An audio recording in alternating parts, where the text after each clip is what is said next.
เคสวัสดีทุกคนอ่าเฮามาเข้า EP 3แบบกับอนุบาลการเงินแบบบิตคอยเนาะว่าจาก2 EP ที่แบบผ่านไปแล้วเฮาหูแล้วว่าปัญหามันเกิดเงินเฟ้อมันเกิดจากหยังแล้วเนาะมันแต่มันยังมีปัญหาที่มันใหญ่กว่านั้นก็คือ1เมื่อเฮาหูแล้วว่าปัญหาที่มันเกิดมันเฮ็ดอ่าใช่ป่ะสิ่งที่เฮาหามาหลายเนาะอัน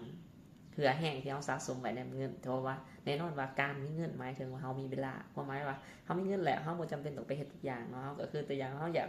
เฮ็ดเบียกมาเมื่อยเราอยากแต่งอาหารสิเราก็เอาเงินไปซื้ออาหารนั่นเนาะอันนี้คือการที่เรามีเงินมันหมายถึงว่าเรามีเวลาเนาะ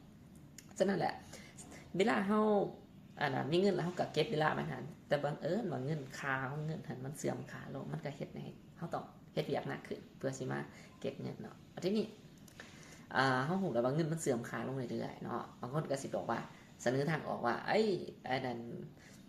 เขาเคยเสนอว่าความบ่เท่าเทียมเนาะบางคนก็บอกว่าถ้าว่าเงินเฟ้อจะเป็นยังคือว่าไปซื้อหุ้นไปลงทุนอีหยังแต่เฮาลองคิดปีนกลับไปอีกว่าคนที่เขาถึงหุ้นเขาถึงหูการลงทุนอีหยังมันมีเพียงแต่5% 10%บ่ฮอด3เนาะมันต้องนอกจากว่าเฮาเฮ็ดเบียกมาเมื่อยแล้วเฮายังต้องไปหาเฮ็ดเบียกลงทุนนั่นนี่อีกแถมบ่ดีเฮาบ่ฮู้ การลงทุนก็มีความเสี่ยงอีกหายไปอีกเงินเราเนาะเอาวันนี้อันนี้ก็เลยเป็นไปอีกปัญหาหนึ่งเนาะแล้วก็บางเทื่อแล้วเขาก็ไปพึ่งผ้าอาจจะเป็นพึ่งผ้ารัดเกินร้ายเกินไปเต็มตัวเลยเนาะต้องมียังก็อยากให้รัดช่วยอันนี้ไม่ได้เมื่อว่าเงินมันเฟ้อเนาะน้ำฟักน้ำแห้งของเขามันถือดูดออกไปประมาณนี้และก็เฮาสิมีวิธีอย่างไรเนาะที่เฮ็ดในสิ่งเดียวที่เฮาคือว่าตัวเพิงผ้าที่จะเห็นให้เราลุดพ้นจากความทุกข์จนก็คือการเราต้องอดออมสะสมเงินเนาะแต่ว่าสิ่งที่เราเห็นอยู่หันมันถือเสื่อมค่าลงฉะนั้นแหละในการที่จะเราเก็บออมหรือว่าสิรักษามูลค่าของเราหันเราต้องไปเก็บไว้ในสิ่งที่มันบ่เสื่อมมูลค่าลงฉะนั้นแหละเราก็จะต้องไปหา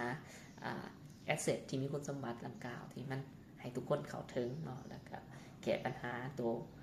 เป็นเงินจากเงินที่สร้างง่ายเราก็จะไปใส่เงินที่สร้างยากโอเคประมาณนี้สำหรับ EP นี้ส่วน EP ต่อไปเนาะเฮา